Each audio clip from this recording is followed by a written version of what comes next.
Halo sobat, jumpa lagi melanjutkan kisah Nogo Sosro dan Stapu Inten untuk sobat semua. Pada kesempatan ini kita mengambil episode Hari Baru di Karang Tumoritis. Selamat menikmati. Salam budaya.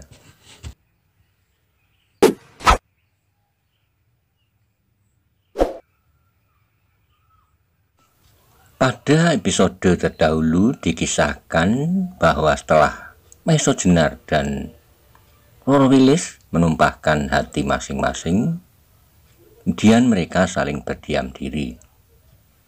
Lalu datanglah Widuri dan Aryo Saroko ke tempat itu. Kemudian Roro Wilis mengajak Widuri untuk meninggalkan Maiso Jenar. Bagaimana kisah selanjutnya? Simak bersama-sama. Monggo kula aturi subscribe, like, komen, soho share. Matur nuwun. Lalu hilanglah Wilis di balik pintu. Berbagai perasaan menghentak-hentak dadanya. Ia merasa bahwa hidup yang terbentang di hadapannya adalah suatu kehidupan yang cerah. Matahari yang bulat di langit masih memancarkan sinarnya yang terik bertebaran di tanah yang kemerahan. Namun sekarang Maiso Jenar tidak lagi merasakan bahwa udara padepokan itu terlalu panas. Bahkan kembali ia dapat mengagumi keindahan taman-taman yang asri dan hijau, yang di sana sini diseling dengan warna-warna yang beraneka dari berbagai macam bunga. Ketika dilihatnya di antara bermacam-macam bunga itu terselip bunga melati, teringatlah ia pada kebiasaannya dahulu, yang karena keadaan menjadi agak terlupakan. Dengan tanpa sengaja tiba-tiba bunga itu telah berada di tangannya, yang kemudian diselipkan pada ikat kepalanya di atas telinga kanannya. Lalu dengan segarnya Maiso Jenar menghirup udara pegunungan sepuas-puasnya. Demikianlah matahari yang beredar di garisnya yang telah condong ke barat. Beberapa orang cantrik nampak berjalan mendekati pondok itu. Ketika mereka sudah berdiri di depan Maiso Jenar, segera mereka membungkuk hormat. "Tuan," kata salah seorang di antaranya, "Panembahan minta Tuan untuk datang makan siang." Sementara itu seorang cantrik yang lain diperintahkan untuk menyajikan makan buat Soroyudo yang sedang terluka. "Masuklah," jawab Maiso Jenar, "tetapi agaknya ia masih belum dapat bangun. Rawatlah ia baik-baik." Sekali lagi cantrik mengangguk. Salah seorang di antaranya kemudian masuk dengan semangkuk bubur, sedangkan yang lain kemudian mengajak Maiso Jenar pergi makan siang. Demikianlah hari itu terasa begitu cepat berjalan. Dengan tak terasa matahari telah jauh menurun mendekati cakrawala. Warna-warna merah yang tersirat dari matahari bertebaran memenuhi langit. Namun sejenak kemudian permukaan bumi tenggelam dalam kehitaman yang menyeluruh. Di dalam pondok kecil di bawah sinar lampu minyak kelapa yang berkedip-kedip digoyang angin, duduklah melingkar di atas bali-bali bambu Panembahan Ismoyo, Ki Ageng Pandan Alas, Kebo Kanigoro Maiso Jenar, Karang Tunggal, dan Aryo Saroko. Mereka berbicara dengan riuhnya, melingkar dari satu masalah ke masalah lain, dari satu cerita ke cerita lain, sehingga akhirnya setelah mereka kelelahan bercerita dan mendengarkan penyelalah putut Karang Tunggal, Panembahan Ismoyo, serta Paman Kanigoro, "Aku rasa bahwa aku sudah terlalu lama tinggal di padepokan ini. Hal-hal yang dapat aku pelajari sudah cukup banyak. Karena itu aku ingin mohon diri untuk meninggalkan padepokan ini, memenuhi anjuran seorang wali yang bijaksana untuk mengabdikan diri ke Demak. Mungkin aku akan mendapat panjatan, setidak-tidaknya untuk mengabdikan diriku. Panembahan Ismoyo dan Kanigoro bersama-sama mengangguk-angguk. Maka terdengarlah Panembahan itu menjawab sambil tersenyum. Bekalmu telah cukup, Karangtunggal. Pengetahuanmu mengenai keterapsilaan, mengenai keteguhan hati dan perasaan. Juga engkau telah banyak menerima petunjuk mengenai adat dan tata cara dari pamanmu Kanigoro. Karena itu sebenarnya aku tidak keberatan lagi kalau engkau akan mengabdikan dirimu. Pergilah. Hanya sayang bahwa penyakitmu masih saja sering kambuh. Karangtunggal menundukkan kepala. Namun terdengarlah ia berkata, mudah-mudahan aku dapat menjaganya. Dengan tertawa kecil Kanigoro menjawab, kalau kau tidak dapat menyembuhkan penyakitmu itu, Karangtunggal, penyakit menuruti hatimu sendiri mungkin akan menemukan kesulitan. Aku akan berusaha sekuat tenaga, Paman, jawab Karangtunggal.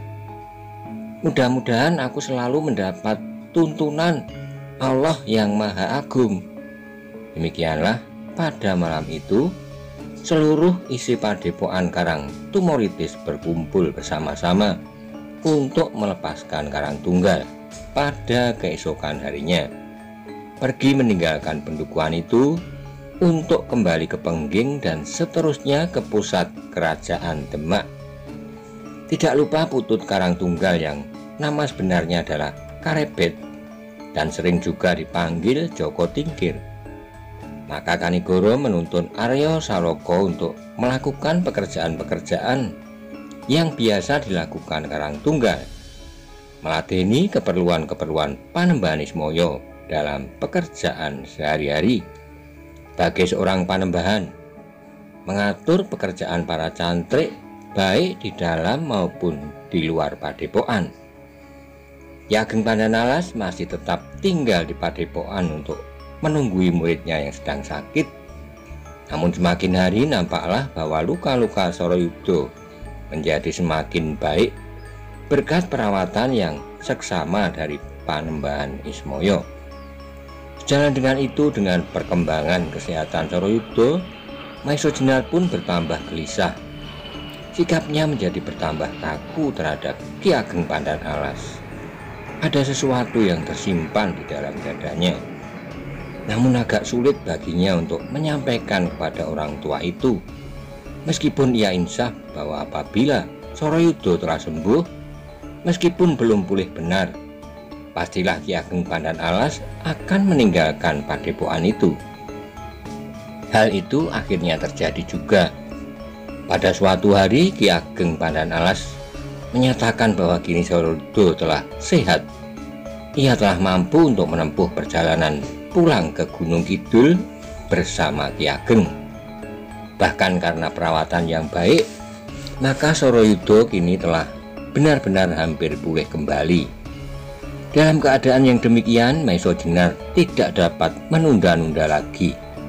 Bagaimanapun sulitnya, ia terpaksa menuangkan segala masalah selama ini tersimpan di dalam dadanya kepada orang tua itu. Masalah yang tidak dapat dipersoalkan dengan orang lain. Maka kemudian Maiso Jenar memerlukan untuk mendapatkan waktu menemui orang tua itu seorang diri. Dan dengan kaku ia menyampaikan persoalan antara dirinya dengan cucu Ki Ageng Pandanalas yang bernama Roro Wilis. Maiso Jenar, jawab Pandanalas sambil tersenyum. Aku sudah mendengar semua itu dari Sorayuda. Sebenarnya bagiku tidak ada lagi masalah yang dapat mengganggu hubungan dengan Wilis. Kalau semua aku dibingungkan oleh kepentingan muridku, ternyata kini dengan ikhlas Sorayuda telah mengundurkan diri dari persoalan ini. Mendengar keterangan Ki Ageng Pandanalas itu, Maisojenar hanya dapat menundukkan kepala. Ia pun telah menduga sebelumnya bahwa jalan yang akan ditempuhnya telah rata. Terusnya Maisojenar lanjut Ki Ageng Pandan Alas. Terserahlah kepadamu berdua, jalan manakah yang akan kau tempuh, sebab masa depanmu terletak di tanganmu. Ki Ageng, jawab Maisojenar, aku telah bersepakat dengan Roro Wilis bahwa kami akan menempuh hidup bersama. Namun demikian di hadapanku masih terbentang suatu kewajiban yang berat, kewajiban yang membutuhkan segenap tenaga serta pengetahuanku. Karena itu kami telah sama-sama menyetujui untuk menunda tali perkawinan kami sampai kewajiban itu selesai. Meskipun seandainya umur kami menjadi bertambah juga. Bahkan Wilis pun telah berjanji untuk ikut serta bekerja keras dalam penyelesaian kewajiban itu. Ki Ageng Pandan Alas mengerutkan kening. Tampaklah bahwa ia sedang berpikir. Kemudian jawabnya, terserahlah kepadamu Maisojenar, kau telah cukup dewasa, bahkan terlalu dewasa untuk mengatur dirimu. Tetapi apakah kewajiban yang kau maksud itu berhubungan dengan kedua keris yang sekarang ini kau cari? Maisojenar mengangguk lalu jawabnya, benar Ki Ageng, selama Kiai Nogososro dan Kiai Sabu Inten belum aku ketemukan, selama itu aku harus membelakangi kepentingan diri. Sebab akibat dari penemuan pusaka itu akan besar sekali. Keteguhan kerajaan Demak dan sekaligus pembebasan ayah Aryo Saloko. Ki Ageng Pandan Alas mengangguk-anggukkan kepala. Sekali lagi ia mengagumi ketetapan hati Maisojenar atas beban yang telah diletakkan di pundaknya. Meskipun tak seorang pun dari istana yang mungkin tahu akan perjuangannya, namun ia sama sekali tidak peduli. Bagi Maisojenar yang penting bukanlah pujian atau perhatian orang lain atas kerja yang telah dilakukan, tetapi benar-benar suatu pengabdian terhadap cita-cita. Ia sama sekali tidak mengharapkan bahwa kalangan istana akan menyatakan terima kasih atas usahanya itu, apalagi mengharapkan hadiah dan penghormatan. Karena itu Ki Ageng Pandan Alas menjawab, aku tahu pasti bahwa kau adalah seorang pejuang yang sepi ing pamrih. Karena itu tidak saja Wilis yang berjanji akan membantumu, aku dan Soroyudo pasti akan ikut serta dalam perjuanganmu. Di sepanjang jalan pulang, aku akan berusaha seperti apa yang kau usahakan. Terima kasih Ki Ageng, terima kasih atas segala kerelaan hati Ki Ageng, sahut Maisojenar. Nah, seterusnya terserah kepadamu. Tetapi aku ingin tahu, apakah Wilis akan pergi bersamaku, ataukah ia akan bekerja bersamamu dalam usaha ini? Kata Ki Ageng Pandan Alas. Kalau Ki Ageng tidak keberatan, lanjut Maisojenar, biarlah ia dalam pilihannya, tinggal di bukit ini untuk seterusnya bersama aku dan Aryo Saloko meneruskan pekerjaan kami. Pandan Alas mengangguk-anggukkan kepalanya. Kemudian jawabnya sambil tersenyum, kalau yang minta izin kepadaku ini seorang pemuda yang sedang menginjak dewasa serta bermata liar seperti mata burung hantu, aku pasti tak mengizinkan cucuku seorang gadis untuk tinggal di sini. Tetapi kepadamu, aku harus mempunyai keputusan lain, sebab kau bukan anak-anak yang hanya pandai mematuk diri. Maisojenar tidak menjawab, namun wajahnya menjadi kemerah-merahan. Apalagi ketika Ki Ageng Pandan Alas kemudian meneruskan, meskipun demikian, aku titip kepadamu, jaga anak itu baik-baik. Akhirnya Maisojenar menjawab, akan aku jaga anak itu baik-baik, seperti aku menjaga Aryo Saloko, yang bahkan lebih dari diriku sendiri, meskipun aku mempunyai kepentingan berbeda atas kedua anak itu. Ki Pandan Alas tersenyum cerah. Sebagai seorang kakek yang sudah tua, ia merasa berbahagia ketika ia mengetahui bahwa cucunya telah mendapat sangkutan yang kuat yang memiliki segala macam sifat manusia idaman. Lebih dari itu, Roro Wilis adalah satu-satunya orang di dunia ini yang akan melanjutkan aliran darah Ki Ageng Pandan Alas. Maiso Jenar, lanjut Ki Ageng Pandan Alas, aku percaya sepenuhnya kepadamu. Kau akan dapat menjaga Wilis lahir dan batin. Sebagaimana kau ketahui, Wilis adalah seorang anak yatim piatu, dan aku adalah satu-satunya orang yang berkepentingan atas dirinya sebelum engkau. Pandan Alas berhenti sejenak, lalu sambungnya, aku akan lebih berbahagia lagi dengan sebuah harapan bahwa aku akan mendapat seorang cicit yang menyambung aliran saluran keluarga kami. Sekali lagi wajah Maiso Jenar menjadi kemerah-merahan, namun sambil mengangguk ia menjawab, mudah-mudahan demikianlah apa yang akan terjadi, Ki Ageng. Setelah Ki Ageng Pandan Alas memberikan berbagai pesan, kemudian sampailah waktunya masa perpisahan. Ki Ageng dan Soroyudo yang telah hampir sembuh benar dari penyakitnya pergi meninggalkan bukit itu untuk menempuh perjalanan kembali ke Gunung Kidul. Sepeninggal mereka, padepokan di atas bukit kecil itu mengalami kehidupan seperti sedia kala. Maiso Jenar dan Aryo Saloka berusaha untuk menyesuaikan diri dengan suasana padepokan itu. Bahkan Aryo Saloka beberapa waktu kemudian telah menjadi terampil dan cekatan mengganti pekerjaan Karang Tunggal. Juga Roro Wilis meleburkan dirinya dalam kehidupan para endang.